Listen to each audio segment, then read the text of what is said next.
За ихэнхдээ бид нэр мөнгөө өндөр хүүтэй хадгаламжинд хийгээд байгаа юм бол хөрөнгөтэй баян болно гэж боддог. За тэгвэл энэ бодол нь буруу бодол юм аа. За яаж хөрөнгөтэй баян болохыг мэдхийг хүсвэл энэ видеог дуустал үзээрэй. Хай, хөрөнгө оруулагч lifelong learner Тэмүүлэн байна.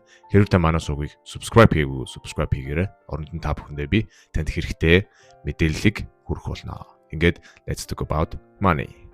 За 2026 оны байдлаар Монгол улсын хэмжээнд 19 их найд төгрөг банкнд хадгалаастай байдаг гэж тийм тооцоол байдаг. За тэгээд тэр 19 их найд төгрөг нь одоо Монгол улсын нийт хүн амын 20% хувийнх нь хадгалсан мөнгө гэдэг тооцоол байдаг. За тэр нь юу гэсэн үг вэ гэхээр Монголын нийт хүн амын 80% нь ямар ч хадгаламж байхгүй. Цалингаас цалингийн оронд, өрнөөс өрний хооронд тийм ядуу амьдралтай байна гэсэн үг вэ. За тэгээд өнөөгийн бидний амьдарч байгаа нийгэм биднийг амьдрахад улам хэцүү болгож байгаа. Үнэхээр өргөдөлтэй, тэг хэцүү тийм нийгэмд амьдруулж байгаа учраас намайг бас ийм видеог суухад эвгүй байдалд оруулж байгааг нуух юм. Гэхдээ биднэрт ярихгүй бол болохгүй хэд хэдэн сэдвүүд байдаг. Тэр нь хадгаламж, өр зээлийн тухай сэдвүүд. За тэгээд энэ сэдвүүдийн тухай ярихгүй ингээд байгаад байгаа юм бол бид нэр өрнөөс өрний хооронд, цалингаас цалингийн хооронд ядуу хിവэрэ энчгээр дуусах нэ. За тийм болохоор энэ сэдвийн тухай ярилцъя гэж бодлоо. За ихэнх хүмүүс бодохдоо хадгаламжинд мөнгөө хийгээд мөнгөтэй болно гэж бодоод байдаг.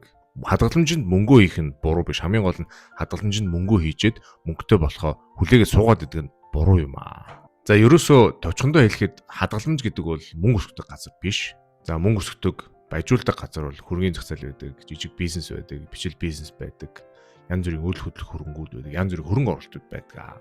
За мэдээж гэхдээ тэр хөрөнгө оруулалт өөр өөрсдийн гэсэн эрсдэлтэй. За энэ нэг юм байдаг юм байж. Тэгвэл хүмүүс бид нар яагаад мөнгө өсгөхийн тулд банкны хадгаламжийг сонгоод байдаг? Ер нь яагаад банкны хадгаламж найдвартай гэж бодоод байдгийг мөнгөний сэтгэл зүйн талаас нь хамт харж үзье. За нэгдүгürt нь алдагдлаас айх. Америкийн болон Израилийн сэтгэл зүйч Daniel Kahneman, Amos Tversky гэдэг хүмүүсийн гаргасан Prospect Theory гэж тийм хүмүүсийн сэтгэл зүйн тухай, мөнгөний сэтгэл зүйн тухай, ер нь шийдвэрийн тухай концепц байдаг. За энэ концепцэд хүмүүсийн одоо эрсдэлтэй нөхцөлдөг ямар санхүүгийн шийдвэр, ямар мөнгөний шийдвэр гаргадаг гэдгийг тухай бичсэн байдаг. За гол санаа нь юу вэ гэхээр хүмүүс одоо мөнгөө алдах тэр мэдрэмж нь за мөнгө олох мэдрэмжээс 2-оос 5 дахин тийм сүрэг хүчтэй байдаг гэж бичсэн байдаг. За юу гэсэн үг вэ гэхээр жишээлбэл хүн $100 алдлаа гэж бодоход тэр алдсан мэдрэмж нь $100 алдсан мэдрэмж нь $100 олсон мэдрэмжээс илүү байдаг гэсэн санаа гаргаж ирсэн. За тийм учраас бид нар ихэнхдээ юу гэж боддог гэхээр одоо мөнгөө хөрөнгө оруулалтын зах зээлд оруулаад бизнес хийгээд ч юм уу те ямар нэгэн хөрөнгө оруулаад алдчихснаас найдвартай тогтмол хүүтэй хадгаламжинд хийсэн арай дээр юм байна. Тэгээ бидний тарих юу гэж хэлдэг гэхээр эрсдэлтэй алхам хийж ингэж мөнгө алдчихснаас найдвартай хадгалсан дээр шүү гэж хэлдэг. Тэгээ тийм учраас бид найдвартай замыг сонгодог байх нэ. За хоёрдугаарт нь болонгууд баталгаатай зүйл татагдах. За хүмүүс бид баталгаатай зүйлийг одоо үр дүн нь мэддэхгүй тодорхой бос зүйлүүдээс илүүд үздэг. За тэр нь юу гэсэн үг вэ гэхээр банкны хадгаламж тогтмол хүүтэй эрсдэл багатай гэж үздэг. За хөрөнгө оруулалтыг бид юу гэж үздэг вэ гэхээр эрсдэл өндөртэй, үнэн хэлбэлцдэг, яахан тодорхойгүй те юу болох нь тодорхойгүй гэж үздэг. За тийм учраас бидний тарих одоо баталгаатай жижиг ашгийг за үр дүн мэддэхгүй тодорхой бос одоо том ашгаас илүүд үздэг гэсэн үг. За 3-дугаарт нь болонгууд богино хугацааны сэтгэл зүйн дарамт.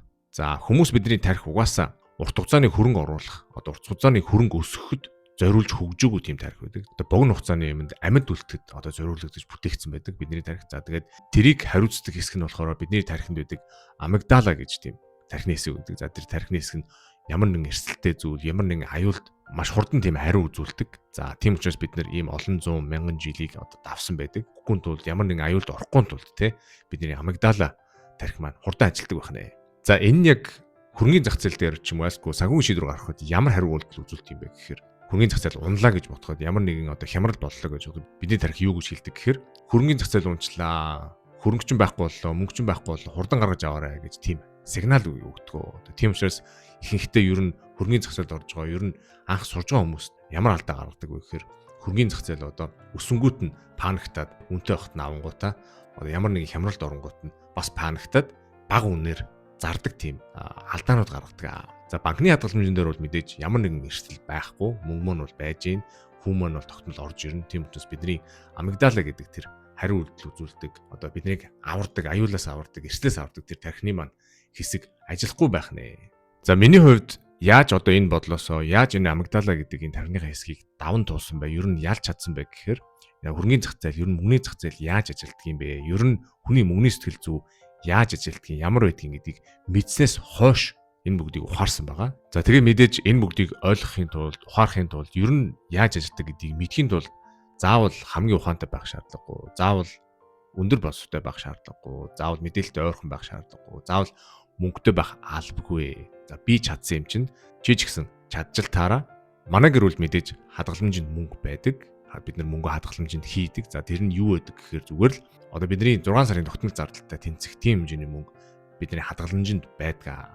За түрүү хэлсэнчлэн мэдээж хадгаламж бол мөнгө өсгөх газар бишээ. Хамгийн гол нь ямар нэг юм болоход зориулттай emergency fund тэгээд ийм buffer үүсгэсэн тийм хадгаламж байдаг юм аа. За тэгээд тэрээс гадна мэдээж хөрөнгө оруулалтын данстай. Манай гэр бүл ETF, stock, Bitcoin гэх мэт хөрөнгө оруулалтад байнга одоо сар болгон тогтмол дүнгээр хөрөнгө оруулдаг байгаа. Тэгээд тэр нь дандаа цаанаа автоматар одоо тэр тухайн бүтээгдэхүүнээ аваад тухайн ETF-ийг автоматар аваад ингээ явж байдаг. Тэгээд миний хувьд бол яг манай гэр бүлийн хувьд бол өдөр болгон ингээл янз бүрийн сток те янз бүрийн хөрөнгөний зах зээлийн мэдээ үзээд байдгүй. Өдөр болгон хөрөнгө оруулалтынхаа данс руу ингээ ороод хараад байдгүй. Тэгээд ер нь 3-6 сард нэг ингээ ороо хараад за ямар хөө явж гин яаж ийж ингээ харчаал тэгэл буцаагаал ингээ марччихдаг. Удаан хугацааны хөрөнгө оруулалт бол ер нь тийм байх хэвээр, өөдөртэй байх хэвээр, ер нь байнга ороод ах шаардлага байхгүй. За тэгвэл ер нь яаж хадгаламжинд мөнгө ихгүйгээр мөнгөтэй болох юм бэ? Мөнгө өсгөх юм бэ?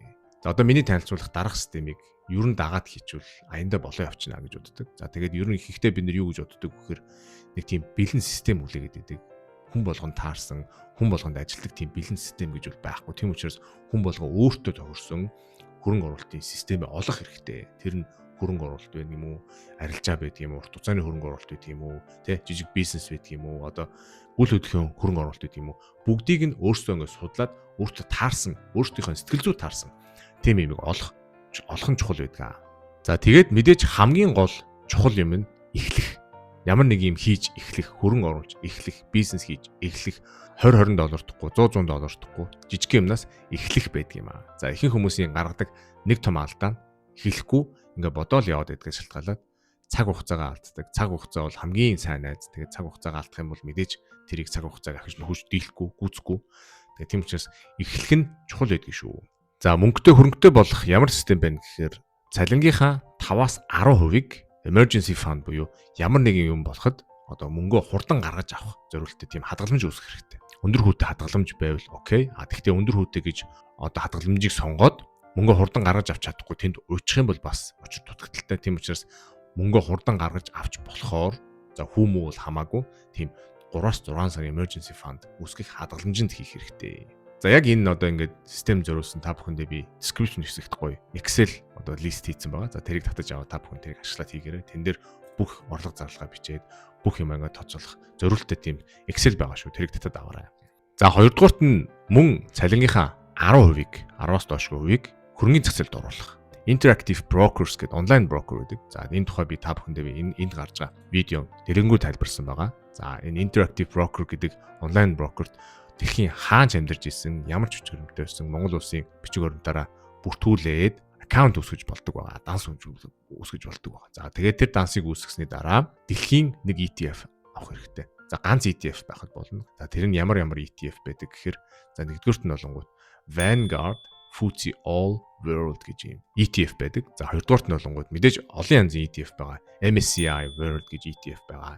Invesco FTSE All World гэж энэ янз бүрийн ETF-нүүд байгаа. Тэгэхээр тэрийг өөртөө тохирсон зардал багтай, үн багтай ETF-ийг сонгоод авах хэрэгтэй.